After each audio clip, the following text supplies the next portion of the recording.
Low percentage rye, high percentage rye. What does it mean? And more importantly, can I tell the difference? Stay tuned after the break and we'll talk about it.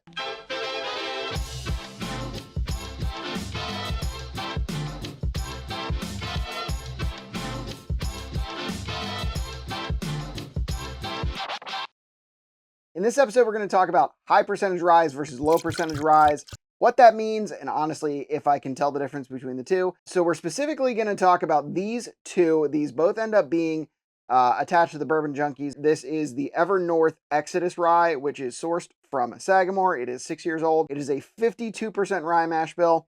And then this one is an Obtainium Canadian Rye, and it is a 100% rye mash bill. So what does that mean? So the Explain It Like I'm 5 is that the grain mash bill is basically the recipe that they use to make the fermented mash, which they then distill into whiskey. So a rye whiskey has to, at minimum, be 51% rye in that mash bill. So the majority of that mash bill or that grain recipe has to be rye. This Sagamore is a 52% rye, 43% corn, 5% malted barley. So that means that it has 3 grains.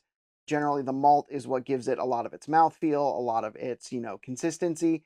Corn gives it a sweetness, and rye can give it any number of characteristics. Rye spice, which is like a spiciness, kind of like a rye bread or like a almost cinnamon quality sometimes, or it can be super herbal like sugarcane or mint, or even sometimes dill pickly. Like there's definitely a dill quality to some ryes. Generally, if they're like super minty or super dilly, they're on the high percentage rye side. So that Obtainium is 100% rye. So one of the defining characteristics of Canadian whiskey is that they distill 100% of a mash bill, and then they blend the finished whiskeys together to create a different prospect in the end. So this Obtainium rye is, I believe, from the same people that make Alberta Premium, and it is a 100% rye mash bill. Both of these whiskeys are good. I think really it comes down to your taste preference. A lot of people like Knob Creek Rye, that is a 51% rye. A lot of people like Elijah Craig Rye, that is a 51% rye. A lot of people like MGP's high rye whiskey, like Hughes Brothers, or a lot of River Roots. Although MGP does run at least 2 mash bills. They do run a 51% rye, 45% corn, 4% malted barley, and then they run a 95% rye, 5% malted barley. And there's a lot of whiskeys out there that have that. Bullet sources that for their 12-year-old rye. You get a lot of differences in the rye mash bill. You get what we call 51% ryes, or what we call cheater ryes, because they're the barely legal minimum of what you need to be a rye.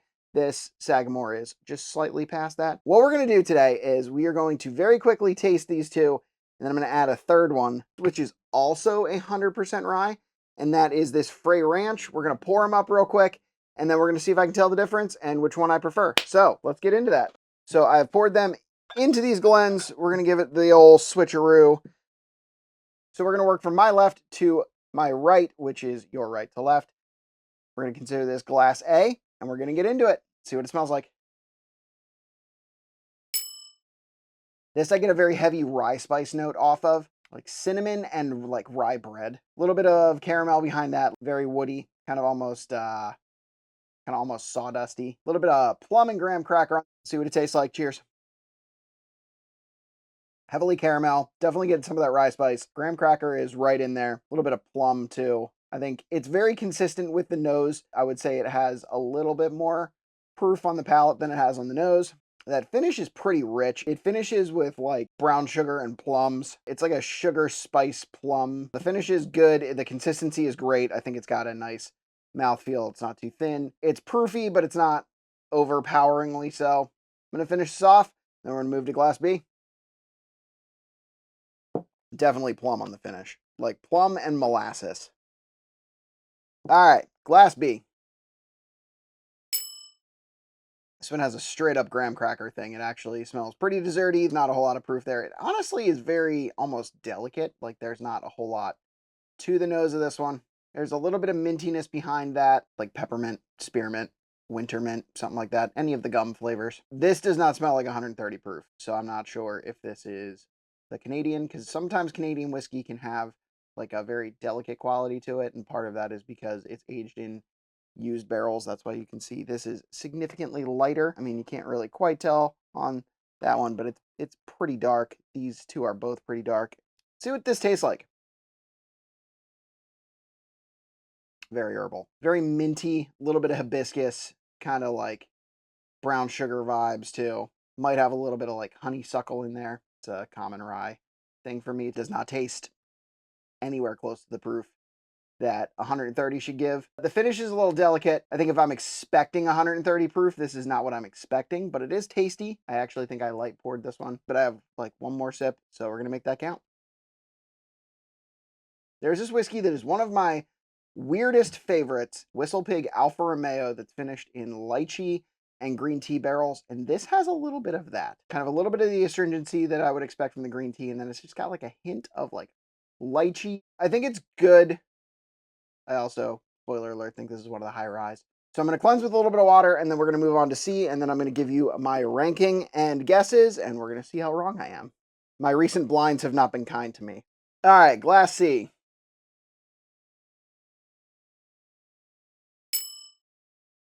Okay, not going to lie, that kind of smells like a birthday candle.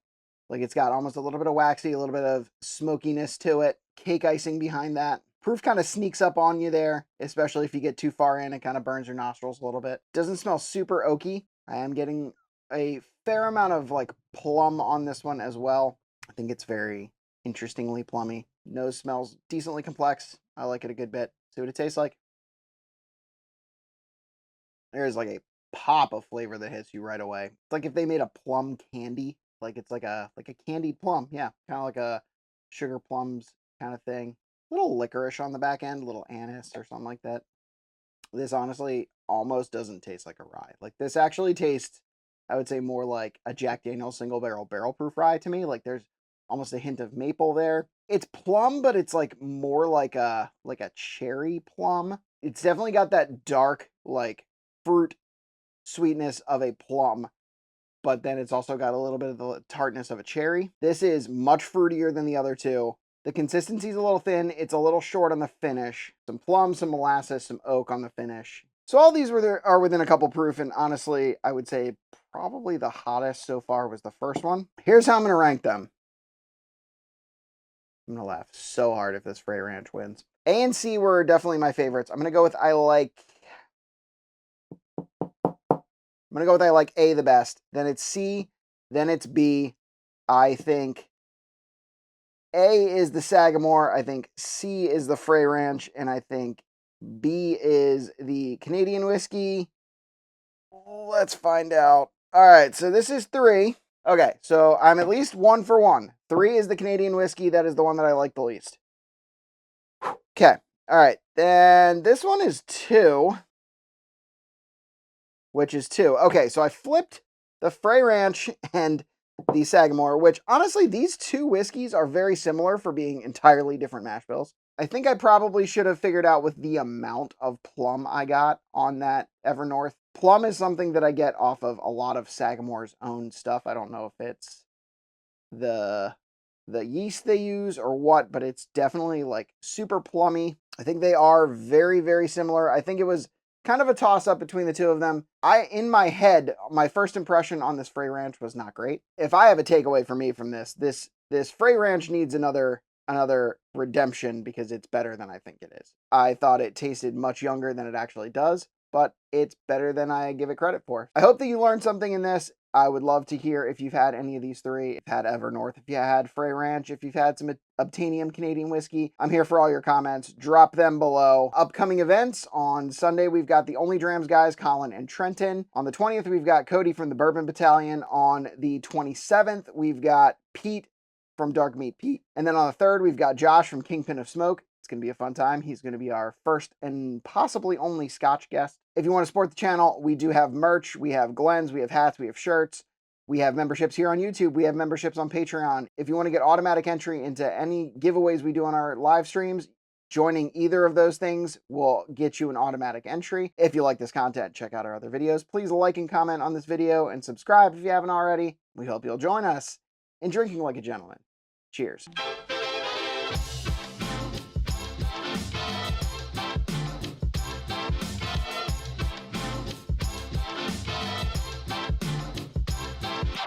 it is 52% because of Ray Lewis and the connection to the Baltimore area that Sagamore has. I can do math. That's 128, not 130.